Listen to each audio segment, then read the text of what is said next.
Welcome to Authentic Soul Conversations with Itesh. It is such an honor and privilege to be hosting my sister, a friend, a mentor, and one of the incredible ladies that I met in my journey, transitioning and becoming to who and where I am at this present moment. Her name is Tendayi Rita Muteerwa. She is a spiritual healer, a light worker, an energy healer. She's a yoga instructor and a movement therapist. Welcome to Authentic Soul Conversations, my queen. Thank you. How are you? Oh my God, I am overwhelmed with gratitude Awesome. for this moment, Itesh. We give thanks. Me and Rita met in 2000 and is it 6 or 7? 2007. Yeah, at an organization or theater institution called Something Magic by Nymph Kellerman. And I happened to be one of the creative and performing arts students there. So she came in as a movement therapist and a dance teacher. So that's how we met. Right. Yeah. Yeah. Uh-huh. And for me, actually, it all started because there was a deep yearning within me to facilitate healing through movement. I knew that there was power in movement. Yeah. And Monet then was giving dance classes Yeah. in the same organization. Yeah. And I think from a conversation, she just knew Yes. that this was the place for me, you know. Awesome. And for me, it was not about the technicalities of movement, Yeah. you know, because for me, art, it's not about the technicalities. And I understood that there was a community of young adults, of teenagers and children That's right. who were rich with, gifted with talents, singing, writing, and dancing, that was searching for an opportunity to be empowered, Yes. to know that whatever it is that they knew they could do best, Yeah. and that they knew they were here to do, that they could do it, regardless of the certificate, regardless of the technicalities of knowing how to point, you know, like in ballet and so forth. Yes. And yeah, you know, and you know, I remember the first day, and I looked, I felt, you know, it's funny, today we speak about energy because I understand, you know, that we feel energy. Yes. You know, then Yes. I didn't know about, Yeah. you know. But it was there. Yeah, I didn't know that I was feeling the energy. I didn't know that I was feeling the vibration. Yeah. You know, but and today I can really say, looking back, that my intuition and my soul connected with the souls of everybody that was there. Yeah. That's true. Yeah. Because you were different from the other teachers that we had. There was just something intangible that we can't actually explain, and the type of aura and energy that you came with, that was remarkable, and it was different. You know, we were going through challenges. 90% of the young adults that were there were going through a lot of challenges, and you know, creating the dance and the art and the movement and the healing and the affirmations that we used, you know, in terms of song, in terms of moving, in terms of relating to what we were going through at that moment. So that for me has stuck with me until today. The awareness of the spirit and of movement, of energy, of frequency, of vibration, you know, when you do what you are created to do. Yeah. So at the time where you met me, where was I and where am I now? Itesh was the rebellious leader Yes. in the group. Yes. The one who kind of from the very beginning was like, okay, let's see. Yeah. What is it Yes. that she's bringing? you know, but what was, and everybody else knew, and everybody else felt intimidated, and there was a huge discomfort with this powerful energy that you had. Yeah. Even today, even till to date. Yeah. Yeah. It's just that now I think I understand it more, and I'm able to ground and center myself to be able to, hold space for whoever gets intimidated by this thing that I also can't explain. Yeah. Yeah.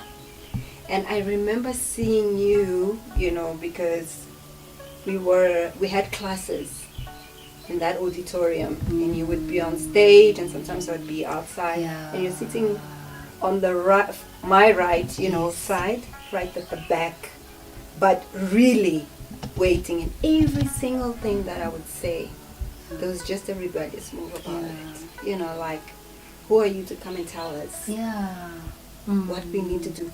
What do you know about us? Yes, that's correct. And that was loud. Yeah. Your cry was very loud. It was. It was extremely loud. Yeah.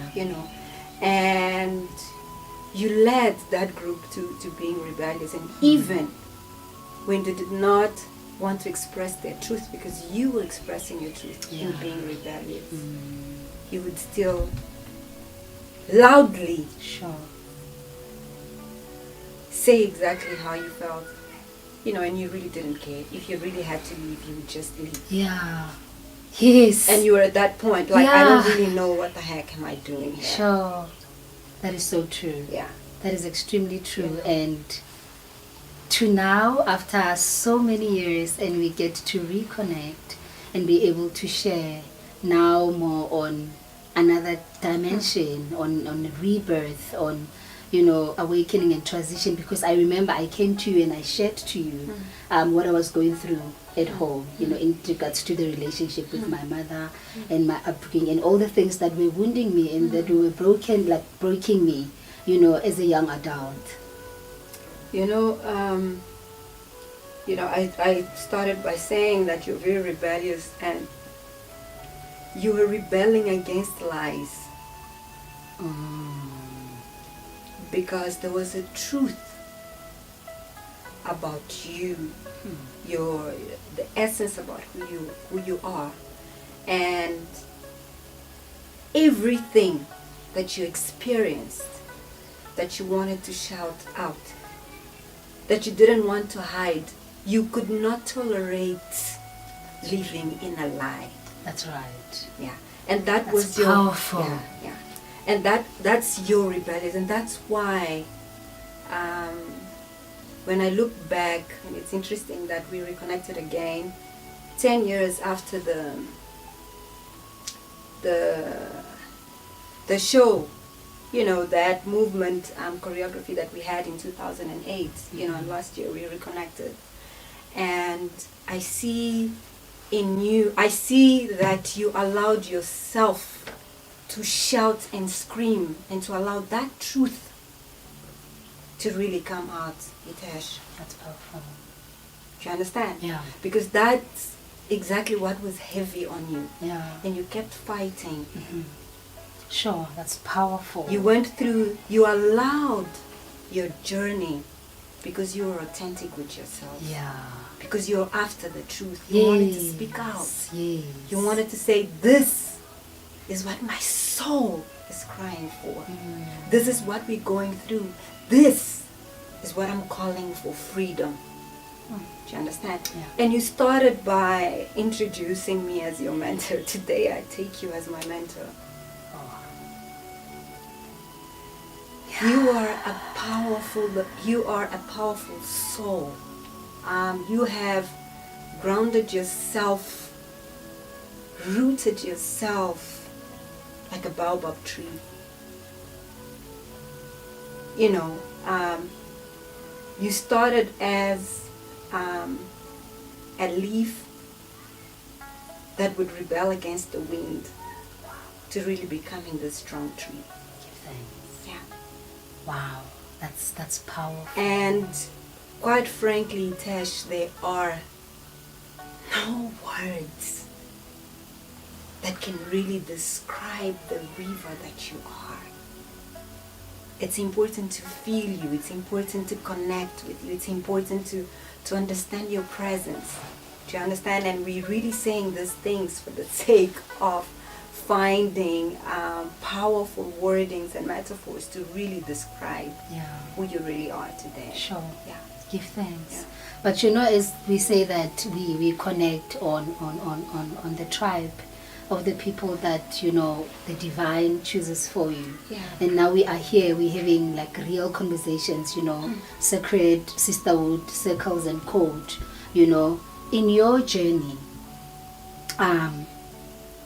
what has been born again and being rebirthed and transitioning and awakening into this powerful force that you are? You know, it's a lot, and there's a lot that I could really share, but what really comes for me to share at this very moment is, you know, I ran from myself. I ran away from myself for a very long time. I abandoned my creative power, you know, and thanks to my ancestors for bringing me back, for rescuing me. You know, the whole of last year was a year of returning to myself. Give thanks. Yeah. That's powerful. And returning to the essence of my soul, and returning to this identity that I've decided to come and be in this human incarnation as a powerful Black African woman. And through that, I was able to become woman. Yes. You know, and to allow myself the opportunity to grow from a child that went through challenging moments, and where I felt abandoned, where I felt rejected, where I felt abused, misunderstood, and for a very long time I blamed my mother, I blamed my father, I blamed my step-parents. Yes. You know, and when I really became aware of myself, I realized that whatever it is that I felt, they were my feelings. Everybody else had their own responsibilities, but they were my feelings. And in owning that, I went back to my power. And in going back to my power, I realized that I feared being a woman. Sure. I feared being a mother. Yeah. I feared being a sensual Yes. woman.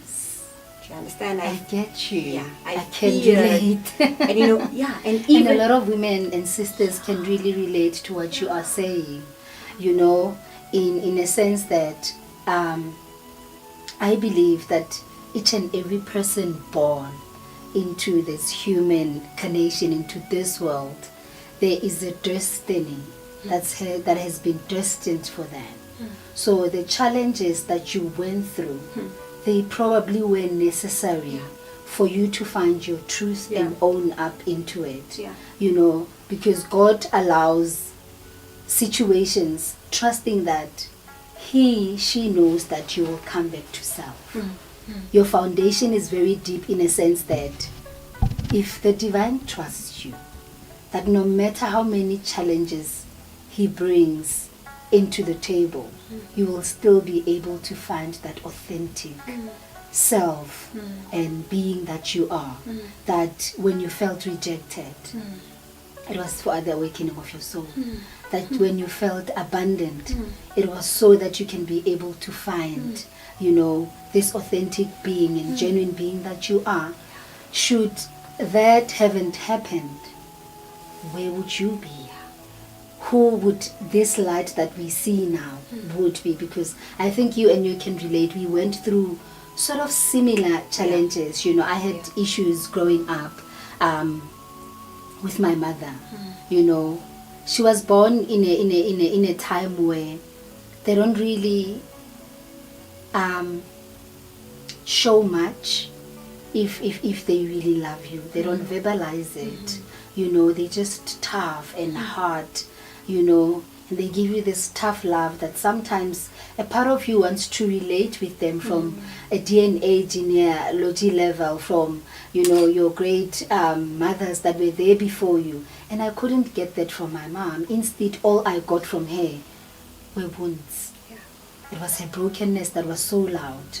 It was her scars that was so loud that I actually found myself singing in the same accord, until I realized that, oh, actually, if I don't work on this person, I'm going to end up like her. Right? Yeah. So I had to do the work, to do the inner work, and it took time. I had to nail and break and, you know, leave the like the conditions of that I have of how a mother and child relationship's supposed to be. And I synced, you know, deeply in where I was, and I started by healing myself. The minute I started fixing this person, then I decided and I chose that I'm gonna go back home. And what I know, I'm gonna be able to share with her, so that I can bring on the healing from the ancestral root level to bring her closer to where I am. And now we have the most beautiful relationship ever that has been restored. She's actually my best friend. We call each other, we sing on the phone. She's there like I wanted her to be, but I had to do the work. So in your journey as well, I think that's where you've been and where you are going, you know, to heal the relationships, all of them, you know. Yeah, and for me, it's exactly what you said. It's about, you know, I think the focus had been external. Had been trying to fix my mother, trying to fix my father, you know, trying to rescue, you know, everybody. Can and we being actually there fix for people? You can't. And I had to actually go through a phase where I had literally no physical energy to learn to care for myself. Because the only energy that I had was really to literally lift off my bed, go shower, and come back to bed. I didn't have the energy to have a conversation, 5-minute conversation with anybody. So how would I even want to help anybody else? I had to help myself first. Yeah, because we often come into the world and try to forget or neglect ourselves, but be able to see, you know, what we don't like in other people, you know, in a sense that you wanted to fix or rescue your mother and your father and whoever who was in your circle at that time or that point, in an essence that they didn't understand the breed and the seed that you were. You know, they didn't understand your love language. You know, what kind of person or what kind of child is this one? And how are we supposed to care and hold space for her? You had to go into the wilderness to be able to find your roots, to be able to dig deeper in your soul, to be able to find this truth, this light that is you now and that is, you know, seated here with us, you know, with an entourage of light ancestors that are here to heal beyond what we know. And the truth is, you know, it's interesting that you're putting, you're saying we need to go through this so that we can be light. And the truth is, we are light from the very onset. That's true. You know, even at that moment where you do not know. Yes. You are light. Hence I said our journeys is predestined. For you to find yourself in South Africa, all the way from Mozambique, in a lot of organizations and institutions, and creating your vibe, you know, and giving birth to all these dreams that you had without having anybody to support you. How did you manage? I think trusting myself. Yeah. One thing that I feel in me that has always been there, despite the challenges, has been honoring myself. It's powerful. You know, I remember before I came, I was studying towards economics at the university there, and I dropped it because I just knew that that was not what I wanted to do. You know, and my calling was in the movement. You know, at that point, you know, and I decided to leave Mozambique because I wanted to come and pursue dance. So you were also rebellious, in a sense that you had to definitely abandon home and get away from your comfort zone. With my mother was not happy about that because they think you need to have a degree and so forth. And eventually I kind of like had a degree because I also feared. So I went and I studied dance, but I was also in parallel, and I wanted to do humanitarian work. It's true, but also there was that thinking of, where am I going to fall back onto? Should this not be saboteur? Yeah. Sure. Yeah. That's deep what you're saying. Yeah. It's actually sensitive because a lot of people are going around chasing security. Yes. But in all honesty, is there security into the world? There's no security. Like the only security that I know, that I can relate to, is the security of connecting and having an intimate connection with my divine and the creator of all things. I am secure in him and through him in becoming who he has intended for me to be. But here we are in the world that we're living in. People are chasing all these things that are materialistic based in the search of security, and they are neglecting the intimacy with their creator in wanting tangible things. I mean, a house can get burned, a car can have an accident, and you can actually lose everything. Then what? So you went and studied. Yeah. You have the degree. Yeah. And you've also done the dance. Yeah. Is it working for you? Dude, all I know that I want to do is serve from a place of intuitive creativity. And when I decided I needed a break from the organization that I was working, it's because I really felt that I was no longer serving my purpose. Are you getting the validation from them? Am I getting the validation from them? I think at this point I don't give a fuck. I really don't care about it. Yeah. I think for me the most important thing is the awareness of the need that I have. Yes. So that's the power. This is who I am today. Today I know that when I need to make a decision, I know how to check myself and see what are the external issues that are influencing my decision. Where is it that I'm seeking validation? So I know, for example, that my mother still plays a big role. I know. So in me knowing, I can then do an inner work to go back to my own self-worth. Yeah. I think one of the things that I normally say to my clients and to people that I coach and that I talk to is, in an actual fact, we are born out of our parents, but we're not born for them. Yeah, exactly. They are just an incubator of holding space for us and giving us proper foundation and guidance, and then allow us for the divine to take over our lives and use us the way he sees fit. Exactly. Because if they had control, when you are sick and you are going through challenges, why can't they save you? Yeah. And when you pass away, or they pass away, why are they going alone and leaving you behind?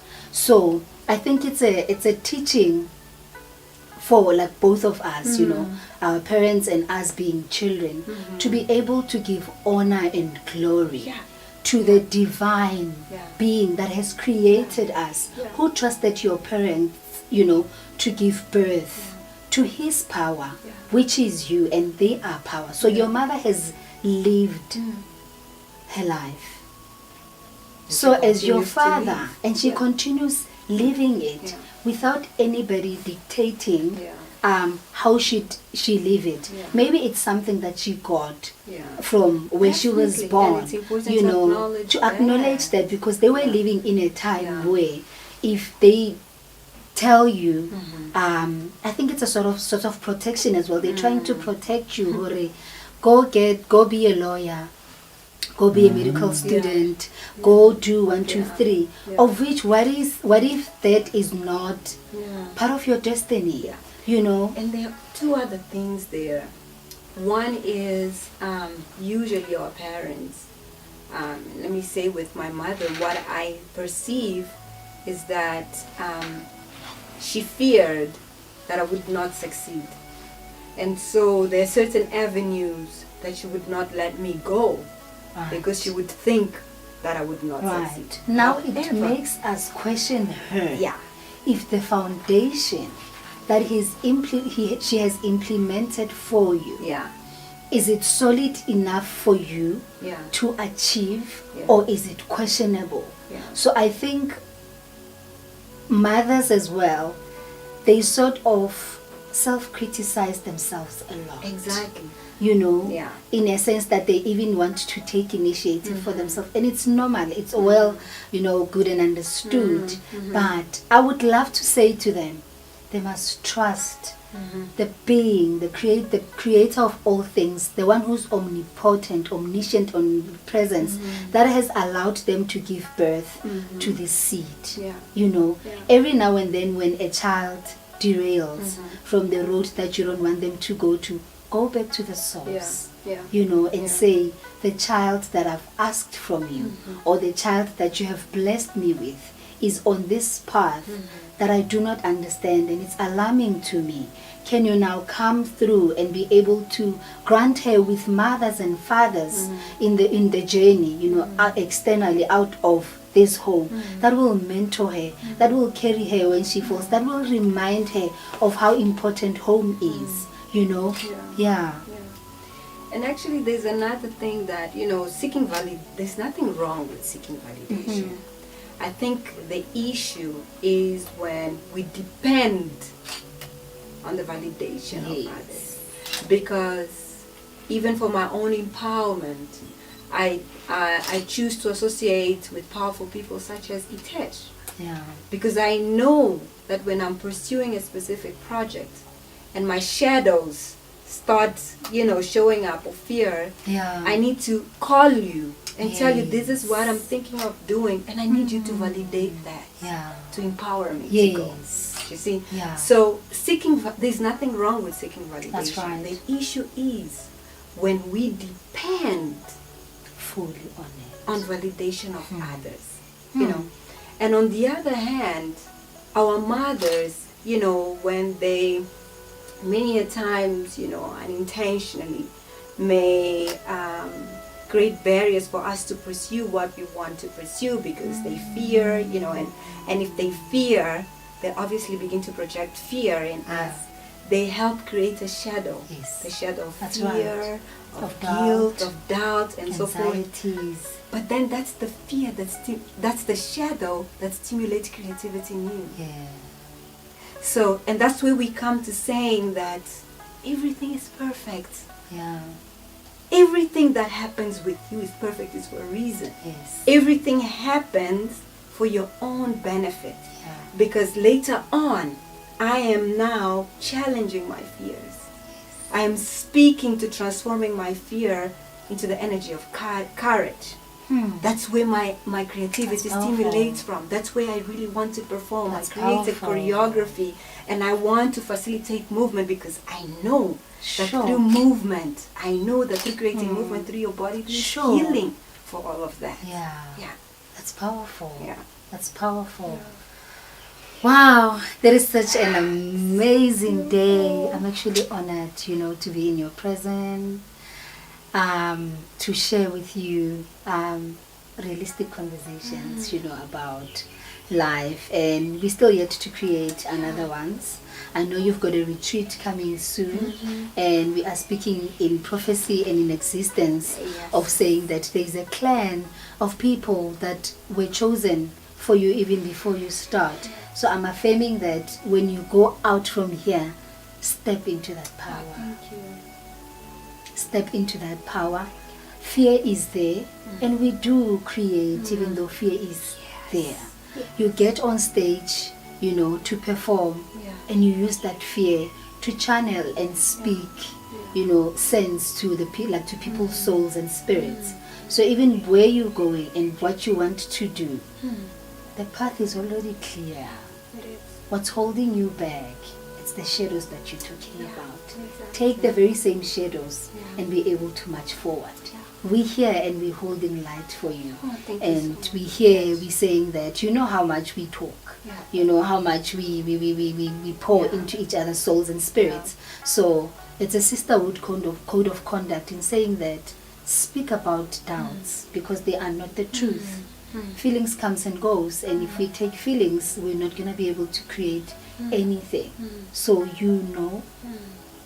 that you need to step out again and use that creative force to heal the world, and the world is waiting for you. Thank you, Itesh. It's last year I said you've ushered me home. Yeah. Because that's when I was leaving South Africa to going back Yes. to Mozambique. Yes. And this is the beginning of 2019, Yeah. and you're ushering me into a new beginning. Give thanks, I have so much admiration for you, and above all, gratitude I'm humble. for sharing the journey with such a powerful soul. And I take you as my soulmate.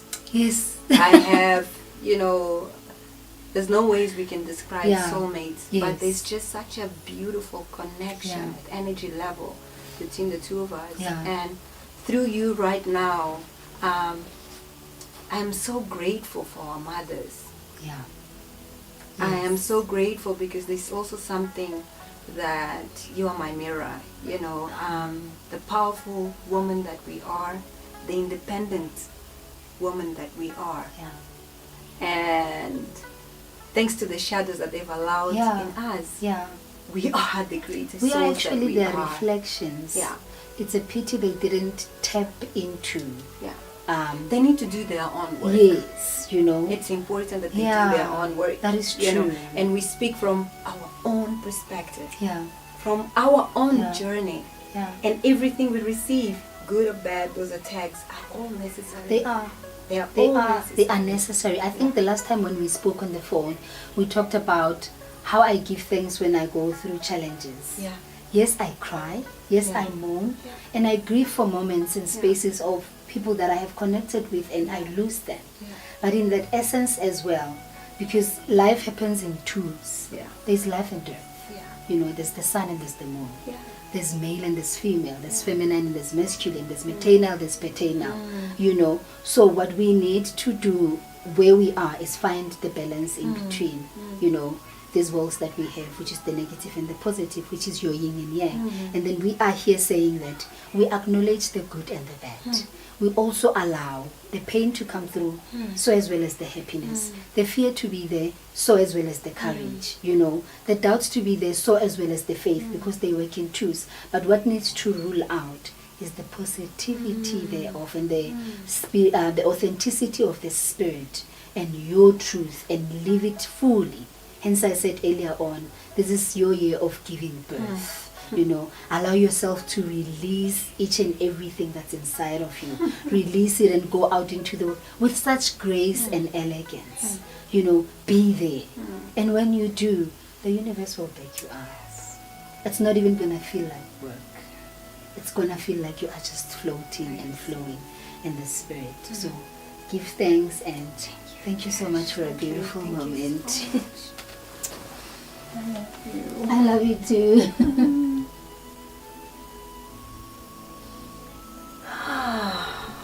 Thank you so much. I love you. I love you too. Yes, this has been authentic. It's been 11 years together. Yes. And I'm really grateful. I just really hope to be back here again, and I thank you so No much. worries. We actually coming to you Oh, first yes. before you come You here. need to come. Be Yes. baptized by the waters of Mozambique. Yes. And so, blessings to you. May the abundance of Mother God I receive. enrich you, nourish you. And I want to be part and enjoy from your blessings. Thank you. Thank you so much. This has been really authentic Thank you. and Thank loving you. and amazing. It's because you are authentic Yeah. self and you are real and you thank are you. raw. And you are also black, you know, and you are Yeah. owning it, and you're a woman, you're Exactly. sensual about, you know, the things that you do. Yeah. So we give thanks. Wow, that was Authentic Soul Conversations with Itesh and Tendayi Rita Muteerwa. One of the beautiful sisters that I love dearly from Mozambique, but she's also, you know, a daughter of the South African soil. And every now when she's here, she'll come, you know, give her insights. One of the things that we want to do as well, the next time she come or we go to her, she'll be able to lead our yoga classes and meditations. So yeah, there's more coming, and love and light to you guys always. Thank you. Thank you.